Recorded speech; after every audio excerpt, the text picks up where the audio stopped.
Hello there, and welcome. Tonight, we're drifting back thousands of years to a world shaped by stone, sun, water, and quiet ingenuity. Not to the myths or the gods, but to the invisible systems that made one of the most enduring civilizations on Earth possible. This is the story of the technologies that allowed ancient Egypt to rise, stabilize, and endure for millennia.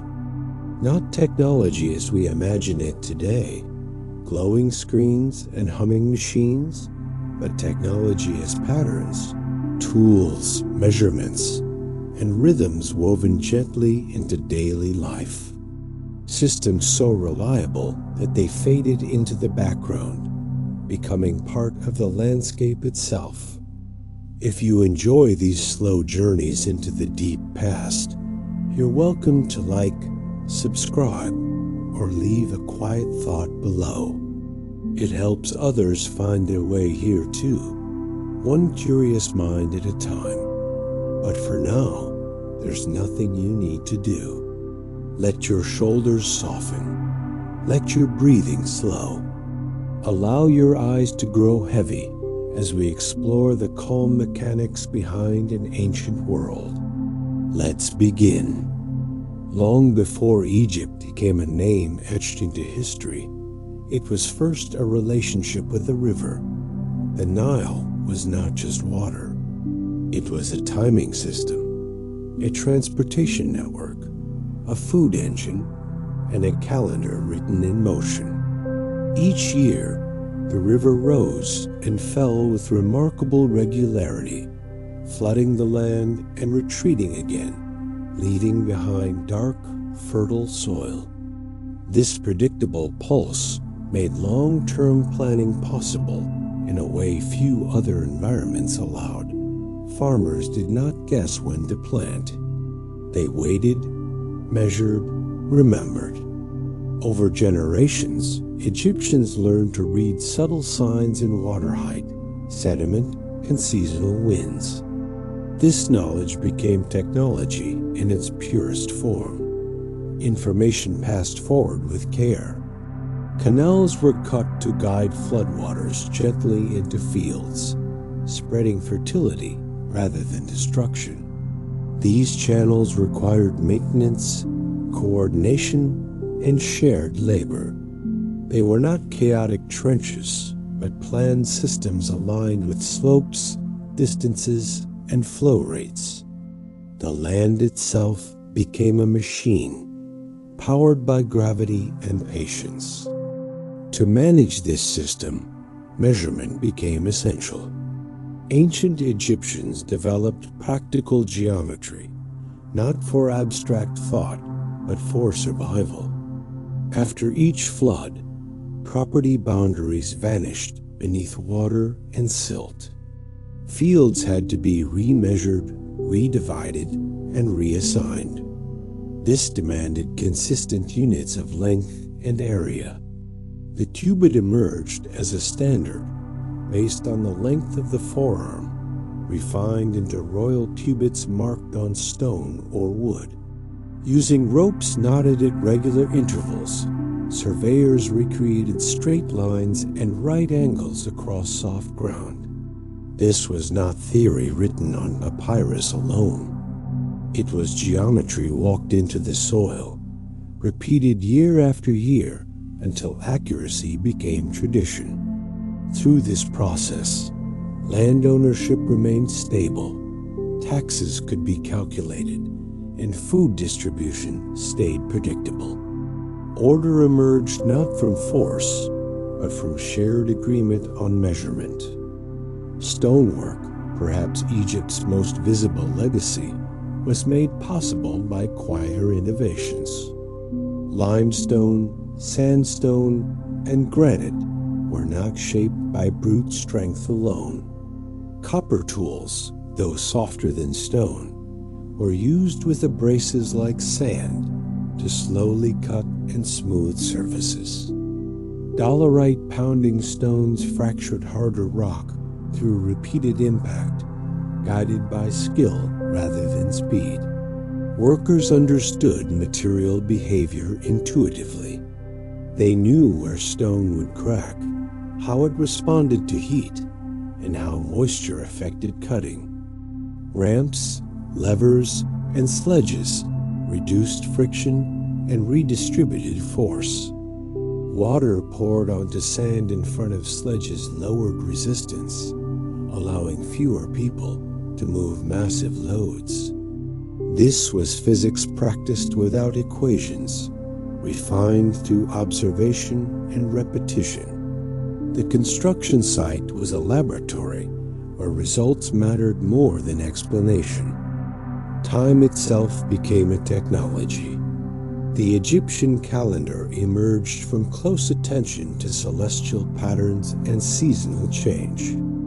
A year was divided into 3 seasons tied to the Nile: inundation, growth, and harvest.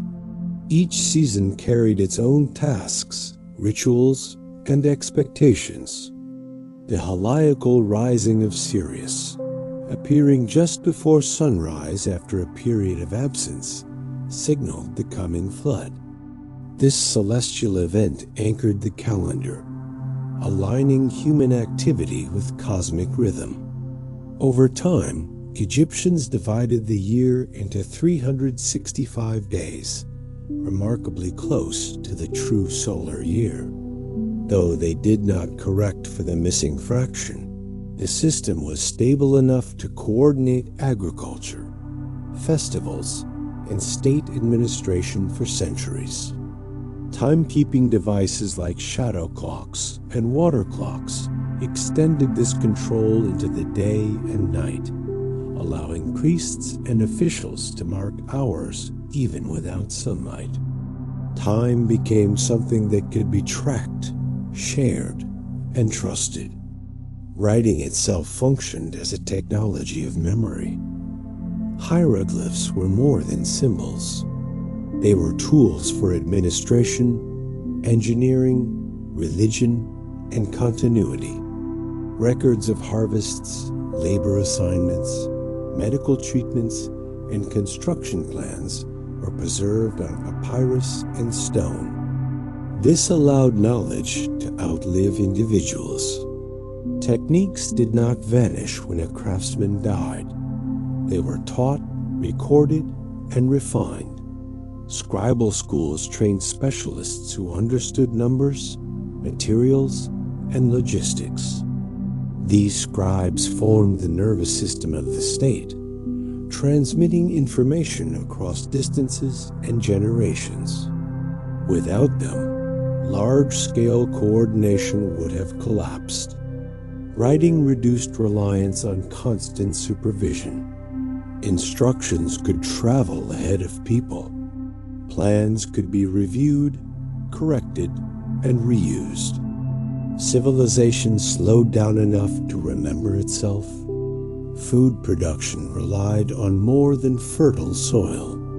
Tools like plows, sickles, and granaries transformed abundance into stability. The plow, pulled by oxen, loosened soil efficiently, allowing seeds to be planted at consistent depth. Sickles embedded with sharp stone blades harvested grain with minimal waste. Granaries elevated above ground protected stored grain from moisture and pests. Ventilation openings regulated airflow, reducing spoilage. This surplus was not accidental. It was engineered. Stored grain buffered against poor harvests, supported large non-farming populations, and funded monumental projects. Workers building temples and tombs were often paid in food. Technology here was not about speed. It was about reliability. A system that worked well enough, often enough, to remove constant fear of scarcity. Medicine, too, reflected applied observation. Egyptian medical papyri described diagnoses, treatments, and prognoses based on symptoms rather than superstition alone. While magic and ritual played roles, many remedies were practical. Honey was used as an antibacterial dressing. Moldy bread, unknowingly rich in antibiotic compounds, was applied to wounds. Surgical instruments crafted from copper-handled basic procedures. Physicians distinguished between conditions they could treat, conditions they would attempt to treat, and conditions they would not touch. This classification shows an early understanding of limits, a technological humility grounded in experience. Anatomy knowledge, gained partly through mummification, informed these practices.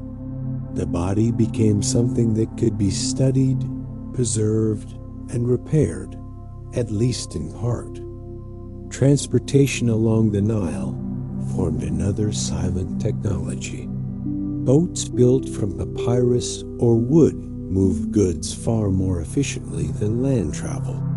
The river's current carried vessels northward, while prevailing winds allowed sails to carry them south. This natural loop enabled two-way traffic without constant rowing. Stone blocks, grain, timber, and people moved along this watery highway with predictable timing. Harbors, docks, and loading ramps standardized the process. Trade expanded not because of conquest alone, but because logistics made movement practical. The Nile unified Upper and Lower Egypt, not by decree, but by flow. Energy used in ancient Egypt relied almost entirely on human, animal, and environmental sources. Yet within these limits, efficiency mattered. Work was organized around daylight, temperature, and seasonal cycles. Labor was not continuous strain, but rhythmic effort, punctuated by rest and ritual. This prevented burnout and maintained long-term productivity. The state understood that bodies were resources too. Workers were housed, fed, and medically treated. Large projects like pyramid construction were seasonal, often occurring when fields were flooded and agricultural labor was idle. This synchronization between environment and labor reduced conflict and waste. Technology here was coordination, not domination. Even architecture reflected environmental intelligence. Thick stone walls moderated interior temperatures. Narrow openings reduced heat and glare. Temples were aligned with solstices, equinoxes, and celestial events, integrating structure with sky. Tombs were placed in dry desert zones where preservation was naturally enhanced. Orientation mattered. Placement mattered. Nothing was random. Buildings were tools designed to last, to protect, to symbolize, and to function within their climate.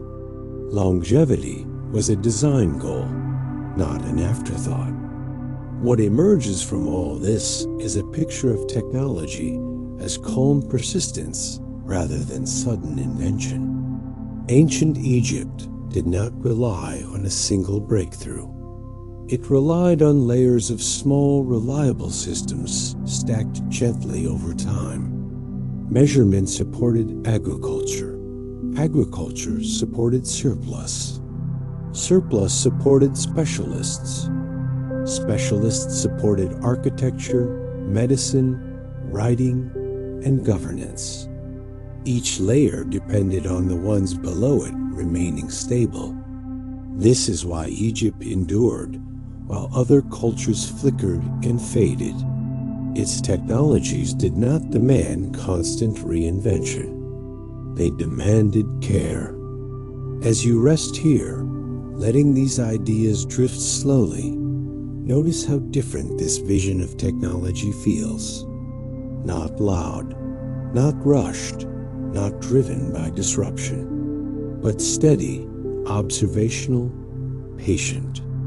Built from watching water rise, shadows move, stone respond, and bodies tire. The ancient Egyptians did not separate science from daily life. They lived inside their systems, trusted them, and maintained them quietly. And in that quiet, something extraordinary lasted for thousands of years. Let that steadiness settle with you now. Let the river's rhythm slow your thoughts. Let the image of measured stone and moving water ease your mind. There is no need to hold on to details. They will remain. For now, simply rest in the idea that progress does not always rush forward. Sometimes it flows gently, year after year. As the civilization matured, its technologies became quieter still, slipping so deeply into daily life that they no longer felt like inventions at all. One of the most powerful of these was administration itself. Ancient Egypt functioned because information moved smoothly through layers of society. Census records tracked population and labor availability. Tax systems calculated contributions not in coins, but in grain, livestock, and labor time. This required standardized accounting methods, careful record keeping, and predictable schedules. Bureaucracy may sound dull, but in Egypt, it was a stabilizing technology, preventing chaos by ensuring expectations were known in advance. Farmers knew what was required. Officials knew what could be collected. The state avoided constant negotiation because systems replaced improvisation. Order was engineered through routine. Papyrus production supported this entire informational ecosystem. Made from the pith of the papyrus plant, sheets were pressed, dried, and smoothed into a flexible writing surface far lighter than stone or clay. This allowed records to be stored, transported, copied, and updated efficiently. Knowledge could travel with officials, merchants, and priests. Instructions could be duplicated rather than reinvented. This reduced error and preserved consistency. Papyrus was not eternal like stone, but it was agile, supporting the everyday functioning of the state. Together, papyrus and stone formed a balanced memory system. Flexible records for administration, permanent inscriptions for law, religion, and legacy. Mathematics extended beyond land measurement into logistics and construction planning. Workers were organized into crews, each with assigned roles, rations, and schedules. Calculations determined how much food was needed per day, how many trips a boat must make, how long a project would take under seasonal constraints. Fractions were used extensively, particularly unit fractions, allowing precise division of resources. Mathematics here was practical, grounded, and human-scaled. It was less concerned with abstraction than with fairness and feasibility. Errors meant shortages, delays, or unrest. Accuracy meant stability. Water management continued to evolve. Beyond simple canals, Egyptians built basins to hold floodwater longer, extending irrigation into drier periods. Dikes protected settlements from excessive flooding. Shaduf devices, simple counterweighted poles with buckets, lifted water from the river into fields efficiently. One person could irrigate land that would otherwise require several. This small mechanical advantage multiplied labor without exhausting workers. The shaduf did not replace human effort. It amplified it gently, respecting the limits of the body. Such tools spread widely because they were easy to repair, easy to teach, and easy to trust. Metalworking advanced slowly but meaningfully. Copper was alloyed with small amounts of other metals to improve hardness, creating early bronze. This allowed more durable tools and weapons. Yet metal remained precious. Tools were maintained, sharpened, reused.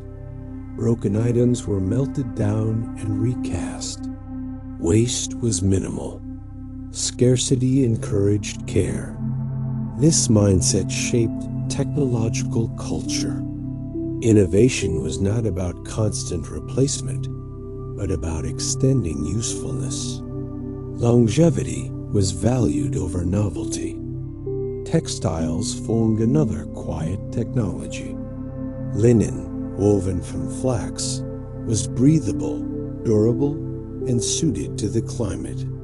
Spinning and weaving required skill, timing, and coordination. Looms were simple but effective. Clothing production supported comfort, hygiene, and social identity. Clean linen symbolized order and purity. Even here, technology served both practical and cultural needs simultaneously. There was little separation between function and meaning. Lighting technology extended productive hours into darkness. Oil lamps made from simple clay forms burned animal fat or plant oils. Wicks controlled flame size.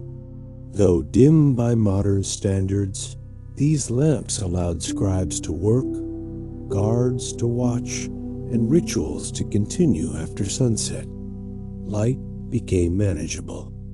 Night was no longer absolute. This extended control over time further stabilized administration and culture. Sound technology also mattered. Drums, clappers, and trumpets coordinated labor and ritual. Rhythm organized movement. Songs synchronized rowing and hauling. Music regulated effort and morale.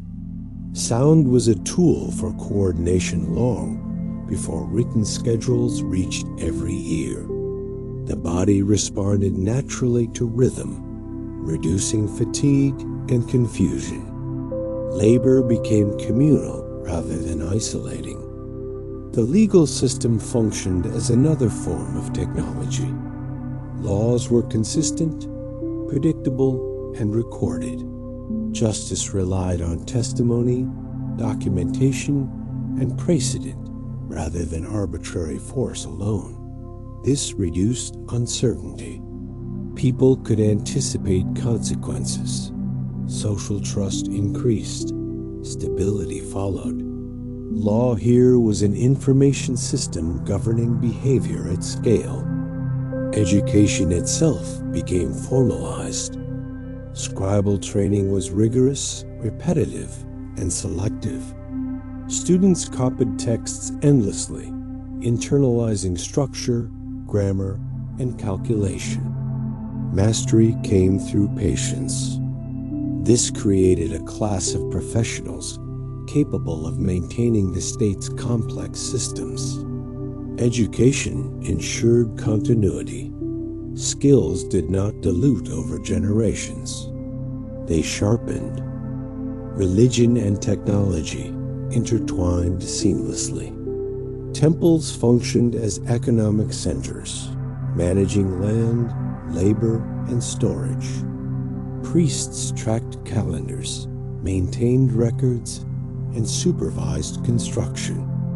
Ritual reinforced routine. Predictability was sanctified. The cosmos was presented as orderly, reinforcing trust in systems. This psychological technology mattered deeply. People believed the world made sense. That belief reduced anxiety and resistance. Cooperation increased. Stability followed again. Even mummification reflected technological thinking. Preservation techniques relied on dehydration, resin chemistry, and controlled environments. Natron salts drew moisture from tissues. Wrapping methods protected form. Tomb design regulated airflow.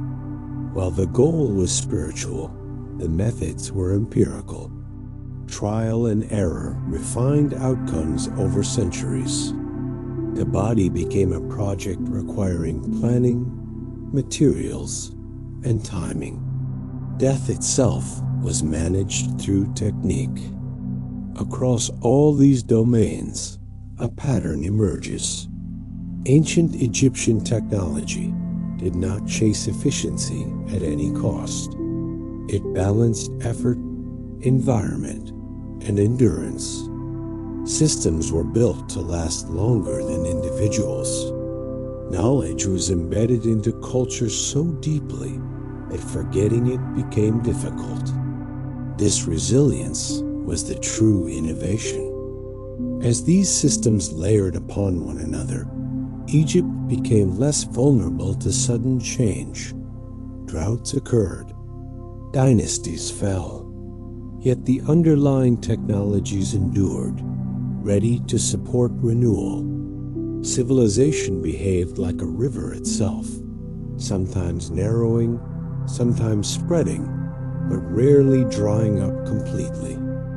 And so the story continues, not toward an ending, but outward into daily life, into repetition, into the quiet work of maintenance that allowed stone, water, and human attention to align again and again. As generations passed, the most subtle technologies became the most powerful ones.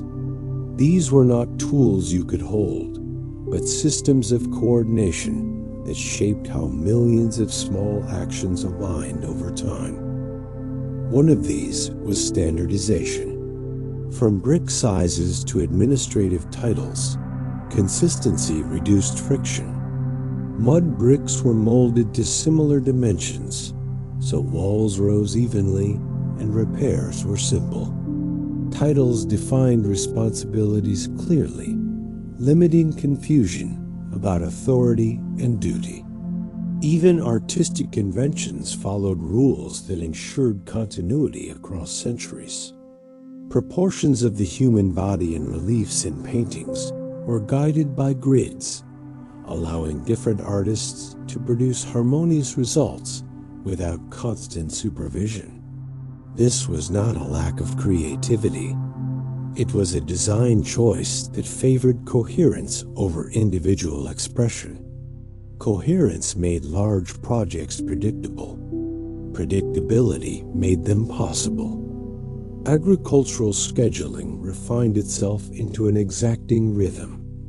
The year's tasks were not merely seasonal. They were sequenced carefully to minimize overlap and exhaustion. Plowing followed flood retreat. Sowing followed plowing. Harvest followed growth. Storage followed harvest. Each step depended on the previous one finishing on time. This chain reduced waste and protected margins. Labor calendars ensured that hands were available when needed most. When fields rested, people built, repaired, or transported. When fields demanded attention, other work paused. This elasticity prevented overextension. The society breathed with its environment rather than against it. Food processing technologies added another layer of stability. Grinding stones turned grain into flour daily, but communal bakeries optimized fuel use and labor. Ovens retained heat efficiently, allowing multiple loaves to bake in sequence. Fermentation techniques improved digestibility and shelf life. Beer, a staple beverage, was brewed as both nourishment and hydration, safer than untreated water in some contexts. Brewing relied on controlled timing, temperature awareness, and ingredient ratios. Again, these were not random habits. They were learned technologies embedded in routine. Health management extended into hygiene practices. Regular washing, shaving, and linen changes reduced parasites and infection. Homes were designed to allow airflow. Waste was managed away from living spaces. While not framed in modern germ theory, these practices emerged from observation of cause and effect. Cleanliness correlated with comfort and survival. Over time, it became moralized, reinforcing compliance. Hygiene thus became a cultural technology, reinforcing physical outcomes. Trade networks expanded Egypt's technological reach without destabilizing its core systems. Imports of cedar wood, copper, incense, and luxury goods flowed along established routes. Trade relied on contracts, weights, and measures understood across regions. Scales balanced goods precisely. Weights were standardized. Trust emerged not from personal familiarity, but from shared systems. This allowed long-distance exchange without constant renegotiation. Egypt absorbed resources while exporting grain, papyrus, and craftsmanship. Technology here was diplomacy structured through logistics. Shipbuilding improved steadily. Hull designs balanced buoyancy with stability. Joinery techniques used mortise and tenon joints, allowing planks to flex with waves rather than crack. Ropes made from plant fibers expanded and contracted with moisture, tightening joints naturally. Boats were not rigid machines, but responsive structures tuned to their environment. This adaptability extended lifespan and reduced catastrophic failure. The river rewarded flexibility, and technology mirrored that lesson. Climate awareness informed architecture even further. Homes were clustered to reduce heat exposure. Courtyards created shaded airflow. Roofs were flat, reflecting rainfall scarcity and providing usable space. Thick walls stored coolness overnight and released it slowly during the day. These passive cooling strategies required no energy beyond design intelligence. Comfort emerged from geometry and material choice. This reduced dependence on fuel and labor for temperature regulation. Again, the solution was calm rather than aggressive. Social organization itself functioned as a technology. Extended families shared resources and labor. Elders transmitted skills orally. Apprentices learned by repetition rather than abstraction. This reduced training costs and errors. Knowledge transfer was continuous rather than episodic. Failure was absorbed by the group. Success was shared. This resilience mattered when conditions shifted unexpectedly. Social cohesion smoothed shocks that might otherwise fracture society. Even leisure had technological implications. Games like Senet were more than pastime. They taught strategy, patience, and acceptance of chance. Music, dance, and storytelling reinforced memory and rhythm. These activities regulated stress and strengthened bonds. A society that rested together recovered faster. Emotional regulation became part of productivity without being named as such. Weather observations supported planning beyond agriculture. Wind patterns informed sailing schedules. Cloud behavior hinted at unusual floods. Animal behavior was watched closely. Anomalies were noted.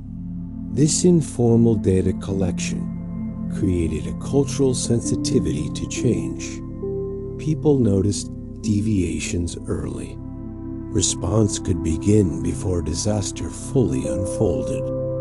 Awareness functioned as an early warning system. Conflict management also benefited from technological thinking. Fortifications were placed strategically rather than everywhere. Natural barriers were integrated into defense.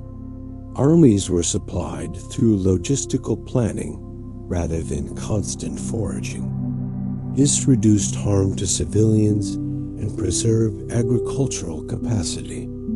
Even warfare was constrained by systems that prioritized continuity. Religion reinforced technological patience. The belief in cyclical time, rebirth, and cosmic order reduced panic during setbacks. Floods failing or exceeding expectations were interpreted within a long horizon. Short-term loss did not always imply permanent collapse. This psychological stability allowed systems to recover rather than be abandoned. Hope itself became a sustaining technology. Over centuries, these layers interacted like gears turning slowly but reliably. None moved quickly alone. Together, they created momentum. Civilization did not sprint. It walked steadily along a path reinforced by repetition. And so life continued along the Nile, shaped less by dramatic invention than by accumulated understanding. Each generation inherited not only monuments, but habits. Not only tools, but timing. Not only knowledge, but trust in the systems that knowledge had built. The quiet work of maintenance carried forward, day after day, season after season, allowing stone to stand, water to feed, and memory to persist. As the centuries layered upon one another, ancient Egypt refined something even more elusive than tools or structures: feedback. Systems were not left unattended. They were observed, adjusted, and gently corrected over time. When canals silted up, they were dredged. When flood patterns shifted, planting dates moved slightly. When a method stopped working, it was not discarded in frustration, but examined quietly. This habit of incremental adjustment prevented collapse. Instead of waiting for failure to force dramatic change, Egyptians tuned their systems continuously, like a musician adjusting an instrument by ear rather than replacing it entirely.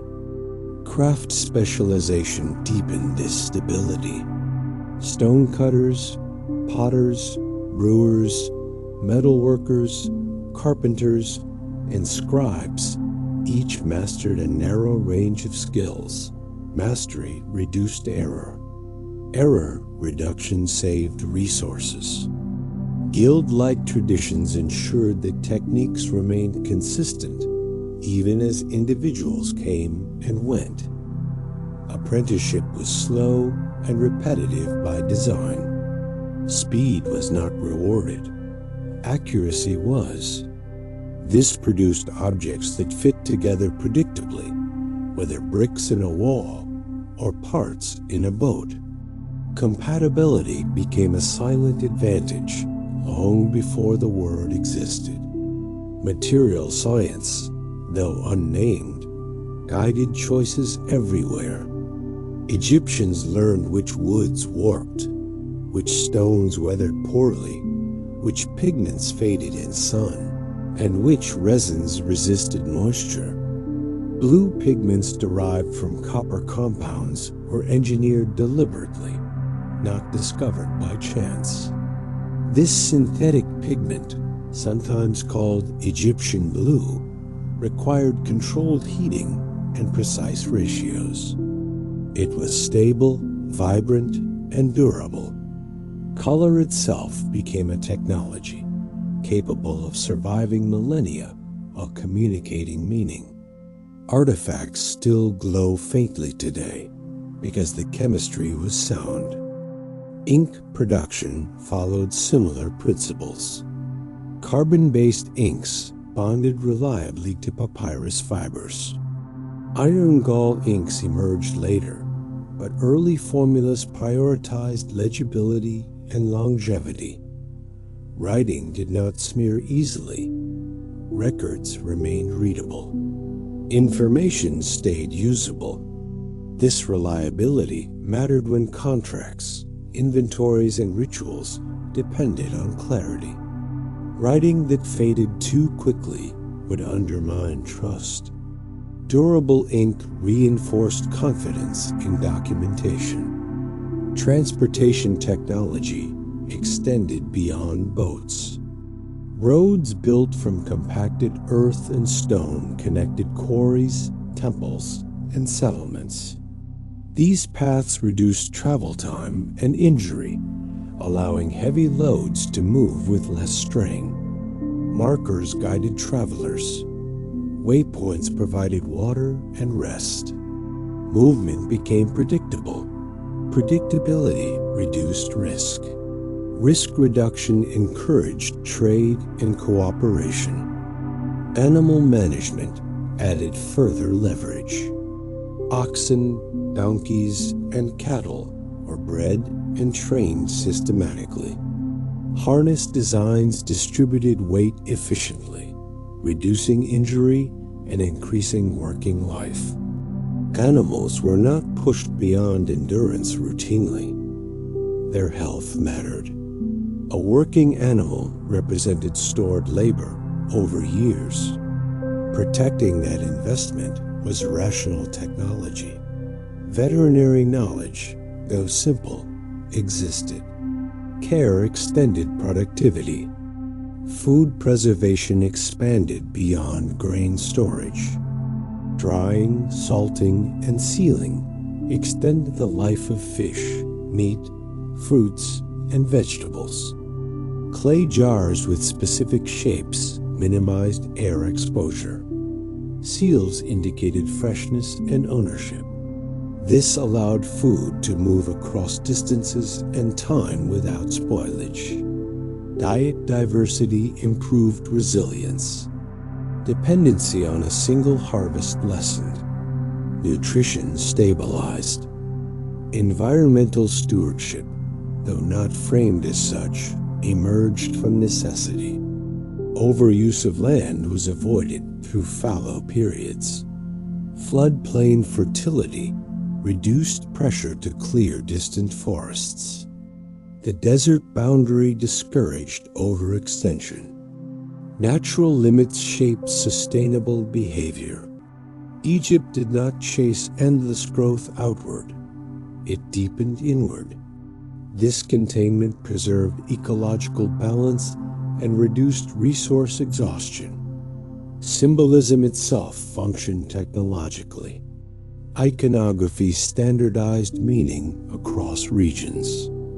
A symbol carved in stone conveyed authority instantly. Literacy was not universal, but recognition was.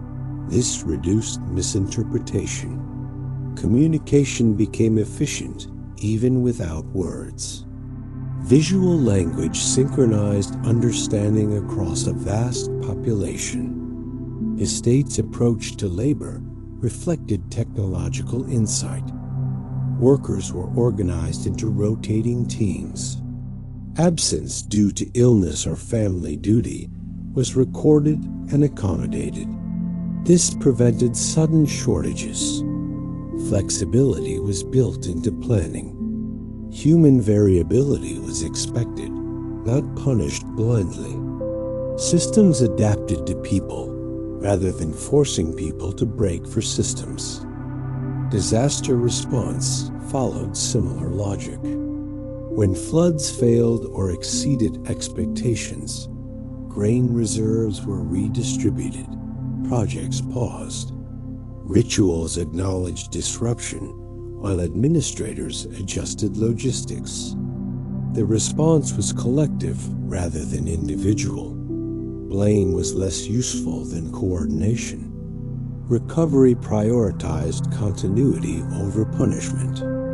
Education extended beyond scribes.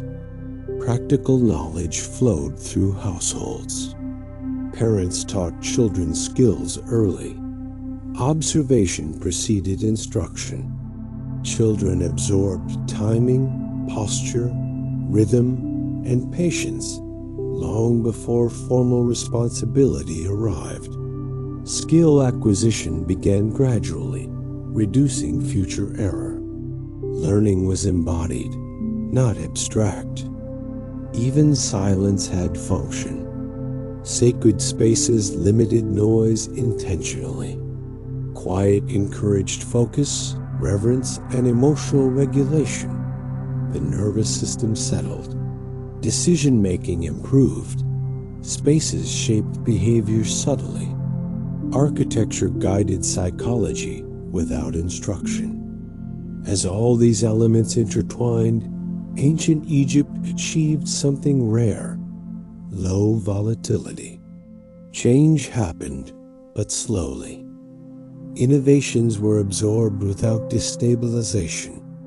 Traditions evolved without rigidity. The society behaved like a living organism, maintaining equilibrium through countless small adjustments. And so the civilization endured, not because it resisted change, but because it integrated change carefully. Each new idea was tested against rhythm, environment, and memory. Only what harmonized was kept. The rest faded quietly away. The Nile continued to rise and fall. Stone continued to warm and cool. Hands continued to measure, cut, lift, and record. Generation after generation lived inside systems that worked well enough to trust. And that trust allowed attention to soften, effort to pace itself, and life to continue without constant fear of collapse. As the systems matured further, one of the least visible yet most influential technologies was expectation itself. Life in ancient Egypt operated within narrow bands of predictability. People did not wake each day wondering what the world might become.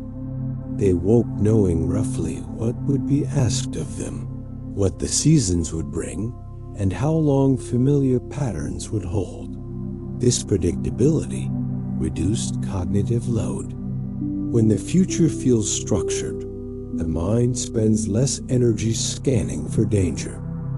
Attention can rest.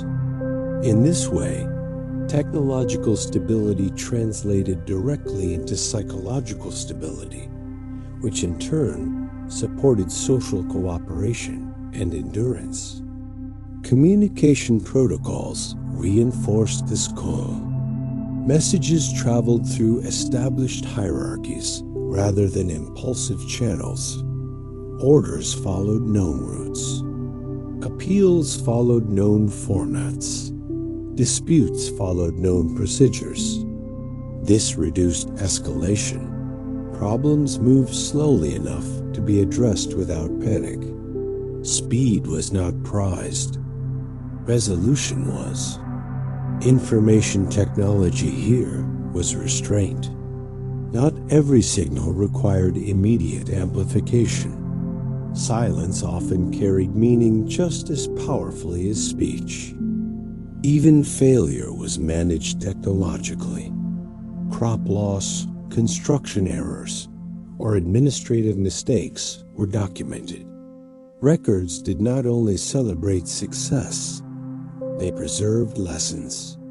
When a technique produced poor results, adjustments were noted rather than erased. Memory included imperfection. This allowed learning without shame. Over time, institutional memory grew thicker, providing context for decision-making that extended beyond any single lifetime. Spatial organization supported this as well. Cities were not laid out randomly. Zoning separated industrial activity from residential spaces. Noise, smoke, and waste were kept at distance. Markets clustered to facilitate exchange.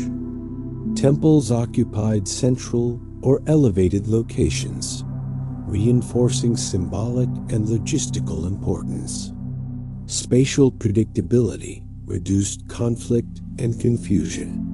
People moved through environments that made sense intuitively. Navigation required little conscious effort.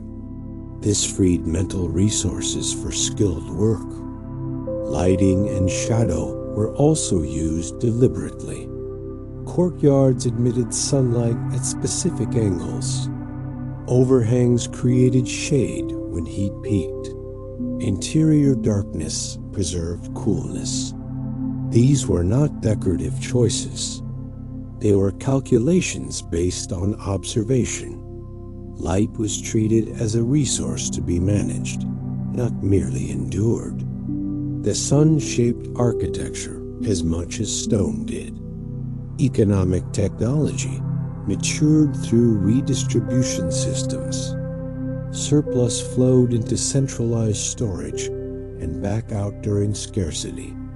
This buffered inequality. While social hierarchy existed, extreme deprivation was mitigated by structure. The state understood that starving workers produced instability. Sustaining the base sustained the whole. Redistribution was not charity. It was engineering. Even language itself reflected technological thinking. Terms for measurement, time, and labor were precise. Ambiguity was minimized where coordination mattered. Ritual language remained fixed to preserve continuity. Everyday language adapted slowly, preventing miscommunication across generations. This linguistic stability supported administrative accuracy.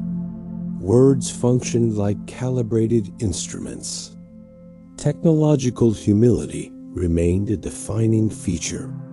There was no assumption that every problem required intervention. Some cycles were allowed to complete naturally. Floods deposited silt. Fields rested. Illness resolved or did not. Death arrived. The role of technology was not total control, but selective influence.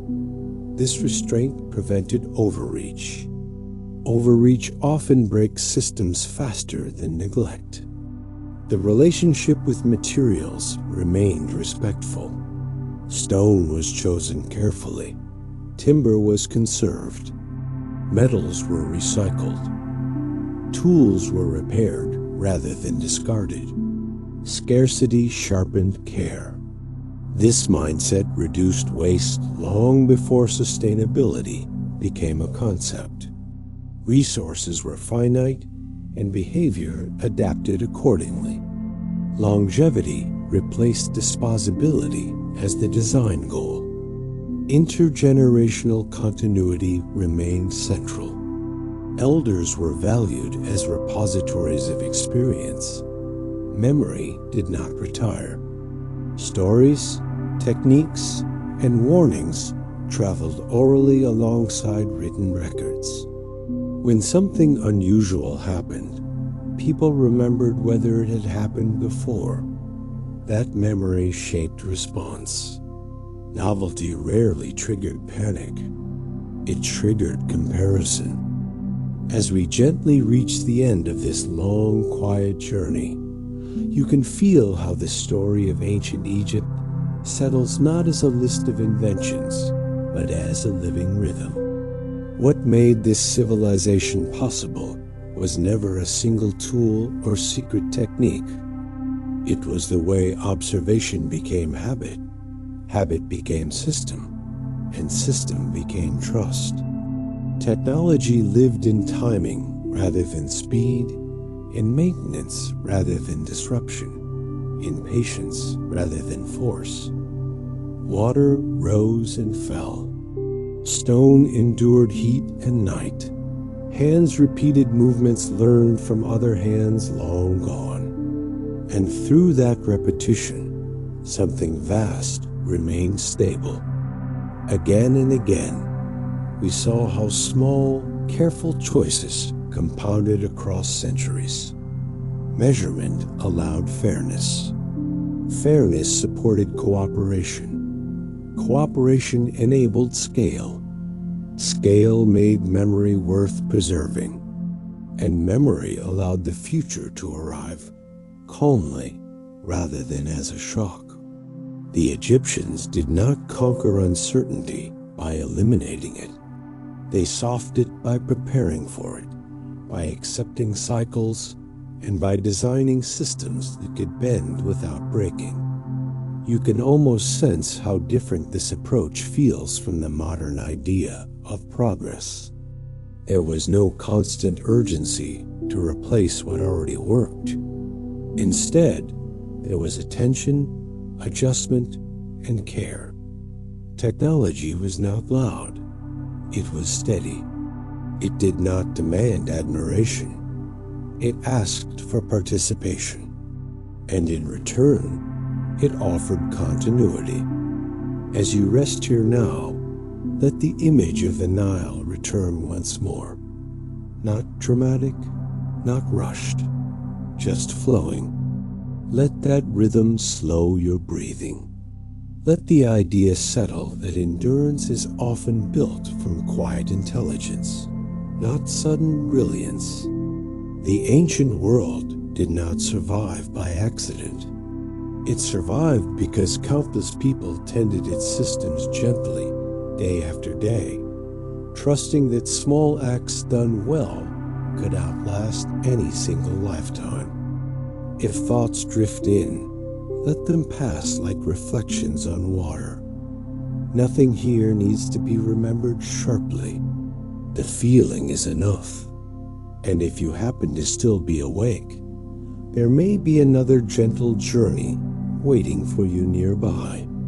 If not, allow yourself to sink fully into rest, carried by the same patience that once held stone in place and guided a river through time. Sleep well.